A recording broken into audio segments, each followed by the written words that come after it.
السلام علیکم ورحمۃ اللہ وبرکاتہ۔ الحمد للہ رب العالمین والصلاة والسلام علی رسولہ الکریم، اما بعد، اعوذ باللہ من الشیطان الرجیم، بسم اللہ الرحمن الرحیم۔ شہر رمضان الذی انزل فیہ القرآن ھدی للناس وبینات من الھدی والفرقان۔ معزز سامعین و ناظرین، جیسا کہ آپ نے اعلان میں پڑھا کہ آج ہم جس موضوع پہ گفتگو کرنا چاہتے ہیں وہ ہے استقبال رمضان،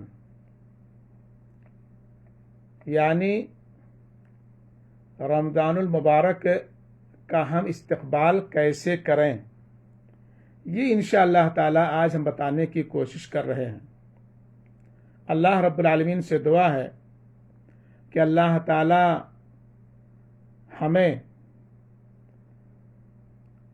اس موضوع کا کما حقہ حق ادا کرنے کی توفیق عطا فرمائے۔ معزز سامعین و ناظرین، رمضان المبارک کی آمد ہے۔ آج ماہ شعبان کی سعودی عرب میں 18 تاریخ ہے، اور ہمارے یہاں ملکوں میں یعنی انڈیا، پاکستان، بنگلہ دیش میں آج 17 تاریخ ہوگی۔ گویا کہ رمضان المبارک بالکل قریب ہے۔ 10-11 دن کے اندر رمضان المبارک ہم پر سایہ فگن ہونے والا ہے۔ ہر طرف مومن کے اندر اس کے تئیں اظہار مسرت ہے۔ یہ وہ مبارک مہینہ ہے جس کا انتظار مومن آدمی سال بھر کرتا ہے، کیونکہ یہ نیکی، برکت، بخشش، عنایت، توفیق، عبادت، زہد و تقوی، مروت اور خاکساری، مساوات، صدقہ و خیرات، رضا الہی، جنت کی بشارت، جہنم سے گلو خلاصی کا مہینہ ہے۔ اس ماہ مقدس میں مومن کے اندر فکر آخرت کے ذریعہ رب سے ملاقات کی خواہش بیدار ہوتی ہے۔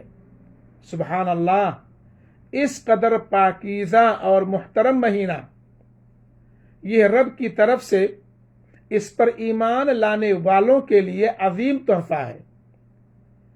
اب ہمارا یہ فرض بنتا ہے کہ اس ماہ عظیم الشان کا کیسے استقبال کریں اور کس عمدگی سے اس مہینے کے فیض و برکات سے اپنے دامن کو نیکیوں کے موتی بھر لیں۔ اپنے ذہن میں ذرا تصور پیدا کریں کہ جب آپ کے گھر کسی اعلیٰ معزز مہمان کی آمد ہوتی ہے تو آپ کیا کرتے ہیں؟ آپ کا جواب ہوگا، ہم بہت ساری تیاریاں کرتے ہیں، گھر آنگن کو خوب سجاتے ہیں، خود بھی اس کے لیے زینت اختیار کرتے ہیں، پورے گھر میں خوشی کا ماحول ہوتا ہے، بچوں کے لب پر نغمے، چہرے پہ خوشی کے آثار ہوتے ہیں، مہمان کی خاطر تواضع کے لیے ان گنت پرتکلف سامان تیار کیے جاتے ہیں۔ جب ایک مہمان کے لیے اس قدر تیاری، تو مہمانوں میں سے سب سے اعلیٰ اور رب کی طرف سے بھیجا ہوا مہمان ہو تو اس کی تیاری کس قدر پرزور ہونی چاہیے۔ آئیے اس تیاری سے متعلق آپ کے لیے ہم ایک مختصر خاکہ پیش کرتے ہیں۔ نمبر 1، عظمت کا احساس۔ رمضان کا مہینہ بے حد عظیم ہے۔ اس کی عظمت کا احساس اور قدر و منزلت کا لحاظ آمد رمضان سے قبل ہی ذہن و دماغ میں پیوست کر لیا جائے، تاکہ جب رمضان المبارک میں داخل ہوں تو غفلت، سستی، بے اعتنائی، ناقدری، ناشکری، احسان فراموشی اور صیام و قیام سے بے رغبتی کے اوصاف رذیلہ نہ پیدا ہوں۔ یہ اتنی عظمت اور قدر والا مہینہ ہے کہ اس کی ایک رات کا نام ہی قدر و منزلت ہے، جسے ہم لیلۃ القدر کے نام سے جانتے اور پہچانتے ہیں۔ اللہ رب العالمین نے سورۃ القدر میں ارشاد فرمایا، انا انزلناہ فی لیلۃ القدر وما ادراک ما لیلۃ القدر لیلۃ القدر خیر من الف شہر تنزل الملائکۃ والروح فیہا باذن ربہم من کل امر سلام ہی حتی مطلع الفجر۔ اللہ رب العالمین سورہ قدر آیت نمبر 1 سے 5 میں فرماتے ہیں، بے شک ہم نے قرآن کریم کو لیلۃ القدر یعنی باعزت اور خیر و برکت والی رات میں نازل کیا ہے۔ اور آپ کو کیا معلوم کہ لیلۃ القدر کیا ہے؟ لیلۃ القدر 1000 مہینوں سے بہتر ہے۔ اس رات میں فرشتے اور جبریل روح الامین اپنے رب کے حکم سے ہر حکم لے کر اترتے ہیں۔ وہ رات سلامتی والی ہوتی ہے طلوع فجر تک۔ آپ یہ نہ سمجھیں کہ رمضان کی ایک رات ہی قدر کی رات ہے، بلکہ اس کا ہر دن اور ہر رات قدر و منزلت کا حامل ہے۔ نمبر 2، نعمت کا احساس۔ رمضان جہاں رب کا مہمان ہے، وہیں اس کی طرف سے ایک عظیم نعمت بھی ہے۔ عام طور سے انسان کو اس نعمت کا احساس کم ہی ہوتا ہے جو حاصل ہو جاتی ہے، یعنی اس نعمت کا احساس انسان کو بہت کم ہوتا ہے جو حاصل ہو جاتی ہے، لیکن جو نہیں مل پاتی اس کے لیے تڑپتا رہتا ہے۔ ایک بینا کو، آنکھ والے کو آنکھ کی نعمت کا احساس کم ہوتا ہے، اس لیے اس کا استعمال فلم بینی اور برائی کے مشاہدے میں کرتا ہے۔ اگر اسے یہ احساس ہو کہ یہ رب کی بہت بڑی نعمت ہے، اس کی قدر کرنی چاہیے، تو کبھی اپنی آنکھ سے برائی کا ادراک نہ کرے۔ بینا کی بنسبت اندھے کو آنکھ کی نعمت کا احساس زیادہ ہوتا ہے۔ اندھا آدمی، اس کو آنکھ کی نعمت کا احساس زیادہ ہوتا ہے۔ یہ فرق ایمان میں کمی کا سبب ہے۔ جس کا ایمان مضبوط ہوگا وہ ہر نعمت کی قدر کرے گا، کوئی بھی نعمت ہو۔ ایمان کا تقاضا ہے کہ ہم رمضان المبارک جیسے مقدس مہینے کی نعمت کا احساس کریں، اور اس احساس کا تقاضا یہ ہے کہ اس نعمت پر رب کی شکر گزاری ہو، جیسا کہ اللہ تعالیٰ نے سورہ ابراہیم آیت نمبر 7 میں ارشاد فرمایا، وَإِذْ تَأَذَّنَ رَبُّكُمْ لَئِن شَكَرْتُمْ لَأَزِيدَنَّكُمْ وَلَئِن كَفَرْتُمْ إِنَّ عَذَابِي لَشَدِيدٌ۔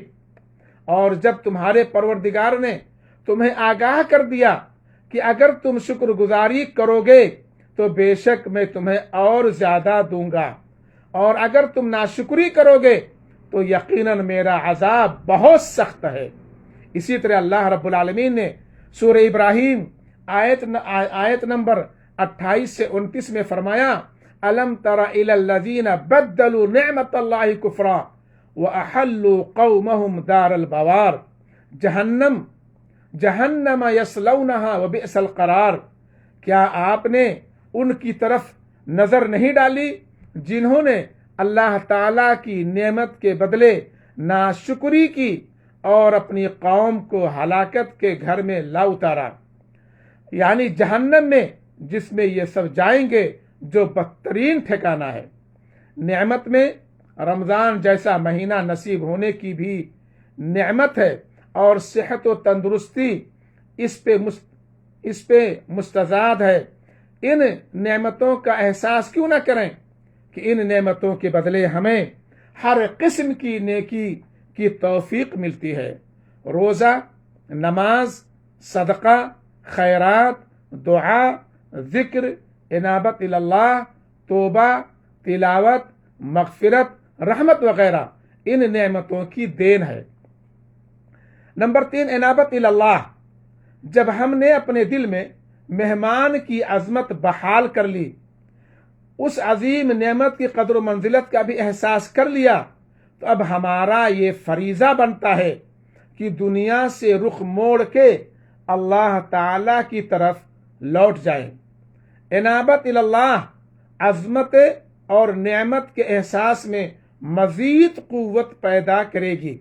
اللہ کی طرف لوٹنا صرف رمضان کے لیے نہیں ہے، بلکہ مومن کی زندگی ہمیشہ اللہ کے حوالے اور اس کی مرضی کے حساب سے گزرنی چاہیے۔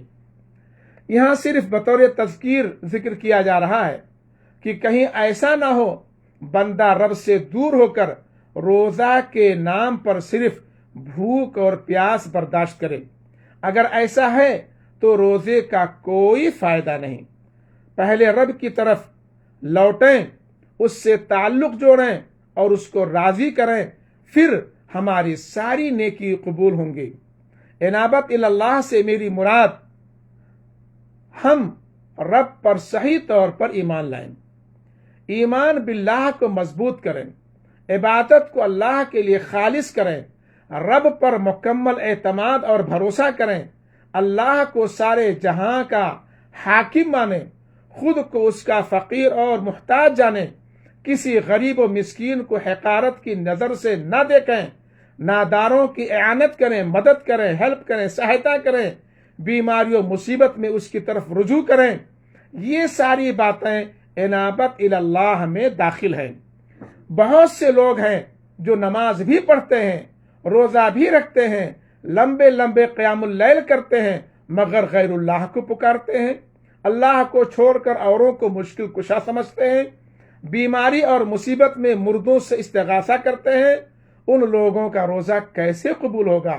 گویا ایسے عقیدے والوں کا مکمل رمضان اور اس کی نیکیاں ضائع ہو جائیں گی۔ اللہ تعالیٰ کا فرمان ہے وَلَقَدْ أُوحِيَ إِلَيْكَ وَإِلَى الَّذِينَ مِنْ قَبْلِكَ لَئِنْ أَشْرَكْتَ لَيَحْبَطَنَّ عَمَلُكَ وَلَتَكُونَنَّ مِنَ الْخَاسِرِينَ۔ سورہ زمر آیت نمبر 65 میں اللہ رب العالمین نے ارشاد فرمایا، یقیناً تیری طرف بھی اور تجھ سے پہلے کے تمام نبیوں کی طرف بھی وحی کی گئی ہے کہ اگر تم نے شرک کیا تو بلا شبہ تیرا عمل ضائع ہو جائے گا اور بالیقین تو ضیاء کاروں میں سے ہو جائے گا۔ اس لیے اس بات کو اچھی طرح ذہن نشین کر لیں۔ نمبر 4، پیش قدمی۔ اس کے 2 پہلو ہیں، الف منکر سے اجتناب، با معروف کی رغبت۔ منکر سے اجتناب یعنی رمضان کے استقبال میں ایک اہم پہلو یہ ہے کہ ہم پہلے اپنے گزشتہ گناہوں سے سچی توبہ کریں اور آئندہ گناہ نہ کرنے کا عزم مصمم کر لیں۔ دیکھا جاتا ہے کہ لوگ ایک طرف نیکی کرتے ہیں تو دوسری طرف بدی کرتے ہیں۔ اس طرح اعمال کا ذخیرہ نہیں بن پاتا، بلکہ بدی کے سمندر میں ہماری نیکیاں ڈوب جاتی ہیں۔ ویسے بھی ہمارے پاس نیکی کی کمی ہے، وہ بھی ضائع ہو جائے تو نیکی کرنے کا فائدہ کیا؟ اس لیے نیکی کو اگر بچانا چاہتے ہیں اور رمضان المبارک کی برکتوں، رحمتوں، نعمتوں، بخششوں اور نیکیوں کو بچانا چاہتے ہیں تو بدی سے مکمل اجتناب کریں، مکمل بچیں۔ اللہ تعالیٰ کا ارشاد ہے سورہ توبہ آیت نمبر 53 میں، قُلْ أَنفِقُوا طَوْعًا أَوْ كَرْهًا لَن يُتَقَبَّلَ مِنْكُمْ إِنَّكُمْ كُنْتُمْ قَوْمًا فَاسِقِينَ۔ کہہ دیجئے کہ تم خوشی یا ناخوشی کسی بھی طرح خرچ کرو، قبول تو ہرگز نہ کیا جائے گا، یقیناً تم فاسق لوگ ہو۔ اس آیت سے پتہ چلتا ہے کہ اللہ تعالی فسق و فجور اور ناپسندیدگی سے خرچ کرنے کی وجہ سے صدقہ کو قبول نہیں فرماتا۔ اور حدیث میں ہے، صحابہ بیان کرتے ہیں، کننا مع بریدہ فی یوم ذی غیم یا غیم فقال بکروا بالصلاة فإن النبي صلی اللہ علیہ وسلم قال من ترک صلاة العصر حبط عمله، رواہ البخاری۔ بخاری شریف حدیث نمبر 594 میں ہے کہ ہم لوگ بریدہ رضی اللہ تعالیٰ عنہ کے ساتھ کسی غزوہ میں بارش والے دن تھے۔ صحابی رسول بریدہ رضی اللہ تعالیٰ عنہ کے ساتھ کسی غزوہ میں بارش والے دن تھے، تو انہوں نے کہا، یعنی بریدہ رضی اللہ تعالیٰ عنہ نے کہا کہ نماز عصر جلدی پڑھو، اس لیے کہ نبی اکرم صلی اللہ علیہ وسلم نے فرمایا، جو شخص عصر کی نماز چھوڑ دے اس کا نیک عمل ضائع ہو جاتا ہے۔ جو آدمی عبادت بھی کرے اور گناہ کا کام بھی کرے تو اس میں کوئی شک نہیں کہ اس کا نیک عمل مردود ہے۔ اللہ تعالیٰ نے سورہ العنکبوت آیت نمبر 45 میں ارشاد فرمایا، ان الصلاۃ تنہی عن الفحشاء والمنکر، اس میں کوئی شک نہیں کہ نماز بے حیائی اور برائی کے کام سے روکتی ہے، تو جو نماز یا روزہ بے حیائی سے نہ روکے وہ اللہ کے یہاں قابل رد ہے۔ معروف کی رغبت، رمضان بھلائی کمانے کے واسطے ہے۔ اللہ تعالی مومنوں کو متعدد طریقے سے اس مہینے میں بھلائی سے نوازتا ہے۔ ہمیں ان بھلائیوں کے حصول کی خاطر رمضان سے پہلے ہی کمر بستہ ہو جانا چاہیے اور مواقع حسنات سے مستفید ہونے کے لیے برضا و رغبت ایک خاکہ تیار کرنا چاہیے تاکہ ہر قسم کی بھلائیاں سمیٹ سکیں۔ سمجھ کر قرآن پڑھنے کا اہتمام، کم از کم ایک ختم، 5 وقتہ نمازوں کے علاوہ نفلی عبادات، صدق و خیرات، ذکر و اذکار، دعا و مناجات، طلب عفو درگزر، قیام اللیل کا خاص خیال، روزے کے مسائل کی معرفت بشمول رمضان کے مستحب اعمال، دروس و بیانات میں شرکت، اعمال صالحہ پہ محنت و مشقت اور زہد و تقوی سے مسلح ہونے کا مکمل خاکہ ترتیب دے اور اس خاکے کے مطابق رمضان المبارک کا روحانی اور مقدس مہینہ گزاریں۔ رمضان میں ہر چیز کا ثواب 2 چند ہو جاتا ہے اور روزے کی حالت میں کار ثواب کرنا مزید اضافے حسنات کا باعث ہے۔ اس لیے اس موسم میں معمولی نیکی بھی گراں قدر ہے، خواہ مسواک کی سنت ہی کیوں نہ ہو۔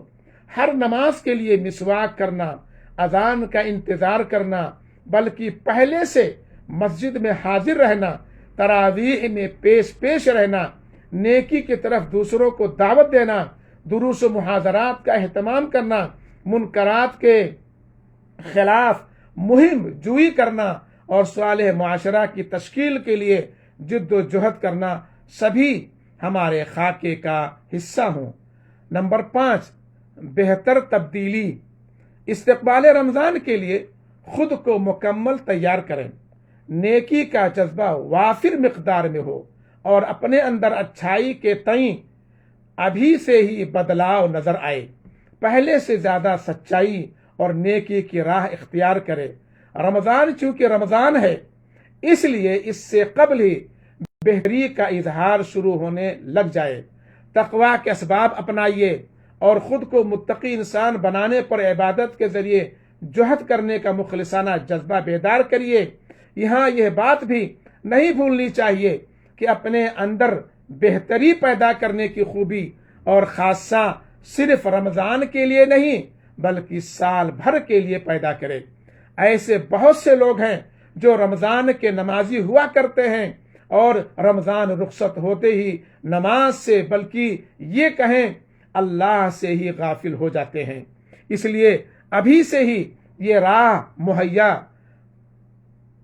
مہیا کریں کہ اچھائی کے لیے بدلاؤ مہینہ بھر کے لیے نہیں، سال بھر بلکہ زندگی بھر کے لیے ہو۔ اسی طرح کا بدلاؤ رمضان کے سارے اعمال کو اللہ کے حضور شرف قبولیت سے نوازے گا۔ اسی طرح کا بدلاؤ رمضان کے سارے اعمال کو اللہ کے حضور شرف قبولیت سے نوازے گا اور آپ کی اخروی زندگی کو بہتر سے بہتر کرے گا۔ آخری پیغام، رمضان کے استقبال کے لیے کوئی خاص دعا، خاص عبادت اور روزہ یا کوئی مخصوص متعین طریقہ شریعت میں وارد نہیں ہوا ہے۔ حدیث میں رمضان کے استقبال میں 1-2 دن پہلے کا روزہ رکھنا منع ہے، لہذا دین میں کسی طرح کی بدعات کے ارتکاب سے خود بھی بچیں اور دوسروں کو بھی بچائیں۔ بہت سارے بھائی سوال کرتے ہیں کہ ہمارے جو روزے گزشتہ رمضان المبارک میں چھوٹ گئے، انہیں کیا ہم شعبان کے 15 کے بعد یعنی 15 شعبان کے بعد ہم ان روزوں کی قضا کر سکتے ہیں یا نہیں کر سکتے ہیں؟ تو اس کا جواب یہی ہے کہ آپ ابھی ماشاءاللہ آپ کے پاس وقت ہے، تقریباً 10-11 دن ہے۔ اگر 2-4-10 روزے آپ کے چھوٹے ہوں تو آپ رمضان آنے سے پہلے اسی شعبان ہی کے مہینے میں انہیں رکھ لیں، انشاءاللہ اس کی ادائیگی ہو جائے گی۔ اگر کوئی بندہ جان بوجھ کر کے بغیر کسی عذر کے ان چھوٹے ہوئے روزوں کو رمضان آنے سے پہلے اس نے ان کی قضا نہیں کی تو پھر اس مسئلے میں علماء کے درمیان اختلاف ہے کہ وہ جب دوسرے رمضان کے بعد ان چھوٹے ہوئے روزوں کی قضا دے گا تو کیا روزوں کی قضا کے ساتھ کچھ مسکینوں غریبوں کو کھلانا بھی پڑے گا یا نہیں؟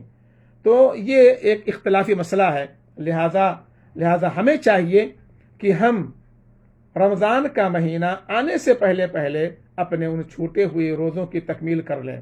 اللہ تعالی ہمیں رمضان کا بہترین استقبال کرنے، اس مہینے سے ہر طرح کا فائدہ اٹھانے کا موقع فراہم کرے اور رمضان میں بکثرت اعمال صالحہ انجام دینے کی توفیق دے اور ان اعمال کو آخرت میں نجات کا ذریعہ بنائے۔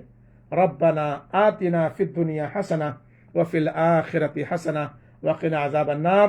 صلی اللہ علی خیر خلقہ وآلہ وصحبہ اجمعین برحمتک یا ارحم الراحمین۔ اب انشاءاللہ تعالی آج سے سمجھیے کہ ہم نے رمضان کے دروس کا سلسلہ چالو کر دیا ہے۔ رمضان کے احکام و مسائل کے بیان کرنے کا جو سلسلہ میں نے چالو کیا ہے، اب انشاءاللہ یہ ہمارا چلتا رہے گا۔ اللہ تعالی ہمیں صحیح سلامت رکھے اور ہمیں اس پر عمل کرنے کی توفیق عطا فرمائے۔ صلی اللہ علی خیر خلقہ وآلہ وصحبہ اجمعین برحمتک یا ارحم الراحمین۔ والسلام علیکم ورحمۃ اللہ وبرکاتہ۔